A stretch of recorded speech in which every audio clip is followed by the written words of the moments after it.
Hello friends, welcome to my channel. இன்றைக்கி பார்த்தீங்கன்னா நம்ம பிளான்ட்ஸில் மாவுப்பூச்சி வந்தால் எப்படி ஈஸியாக கண்ட்ரோல் பண்ணுறதா பார்க்க போகிறேங்க. பிடிச்சிருந்தா நம்ம சேனல் மறக்காமல் சப்ஸ்கிரைப் பண்ணி வச்சு லைக் பண்ணிக்கோங்க.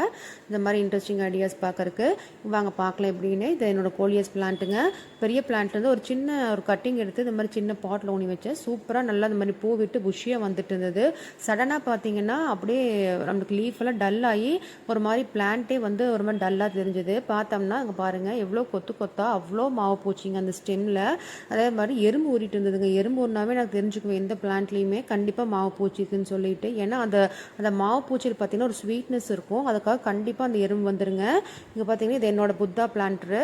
பழைய ஷார்ட்ஸில் பார்த்தா தெரிஞ்சிருப்பீங்க. அவ்வளோ புஷியாக சூப்பராக அவ்வளோ அழகாக இருக்குங்க. அதுலேயும் பார்த்தீங்கன்னா அவ்வளோ மாவு பூச்சி. இந்த மாதிரி நிறையா மாவு பூச்சி இருக்கிறப்ப அதோட ஃபஸ்ட் எய்டாக பார்த்தீங்கன்னா நமக்கு டக்குன்னு அந்த பிரான்ச்சை வந்து கட் பண்ணி விட்டுருங்க. அதுதான் நம்ம அந்த பிளான்ட்ஸ் கொடுக்கக்கூடிய ஃபஸ்ட்டு ஸ்டெப்பேங்க. ஃபஸ்ட் எய்ட் கூட சொல்லலாம். அப்படியே விட பார்த்தீங்கன்னா அந்த மாவு பூச்சி அந்த தண்டில் இருக்கிற அந்த நீரெல்லாம் வந்து உறிஞ்சி அப்படியே சாகடிச்சிருங்க. நம்மளுக்கு அந்த பிளான்ட்டே ஃபுல் பிளான்ட்டுமே வேஸ்ட்டாக போயிடும் நம்மளுக்கு. அதனால் நீங்கள் ஃபஸ்ட்டாக நிறைய மாவு பூச்சி இருக்கிறப்ப டக்குன்னு கட் பண்ணி விட்டுருங்க.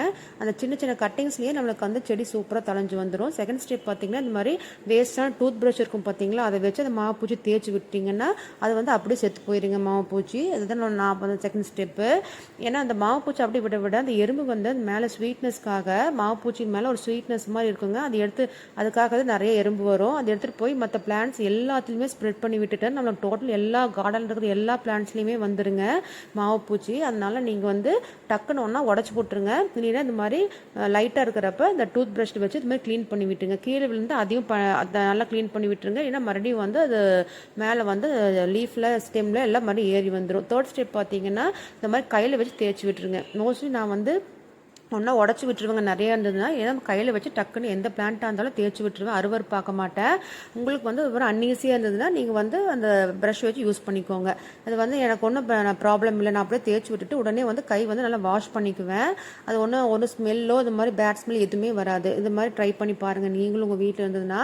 லைட்டாக இருக்கிறப்ப தான் நாங்கள் இந்த ஸ்டெப் ஃபாலோ பண்ண முடியுங்க. நம்ம செம்பருத்தியில் வந்து ரொம்ப நிறைய அப்படி கொத்த ரொம்பவே இன்ஃபெக்ட் ஆயிடுச்சுன்னா ஃபுல்லாக செடியை வந்து அப்படியே கட் பண்ணி விட்டுறணும். இல்லைன்னா நீம் ஆயில் ஸ்ப்ரே தான் பண்ணுங்க. அதுதான் வந்து நம்ம இந்த மாவு பூச்சிக்கு நான் வந்து என்னோட கார்டனில் பண்ணிகிட்ருக்கிறேன். நீங்களும் உங்கள் கார்டன் இந்த மாதிரி மாவு பூச்சி இருந்ததுன்னா ஃபஸ்ட் ஸ்டெப்பாக இந்த மாதிரி ட்ரை பண்ணி பார்த்துட்டு உங்கள் செடியை வந்து நீங்கள் காப்பாற்றிடலாம். ட்ரை பண்ணி பார்த்துட்டு எப்படி இருக்குன்னு சொல்லுங்கள். தேங்க்யூ.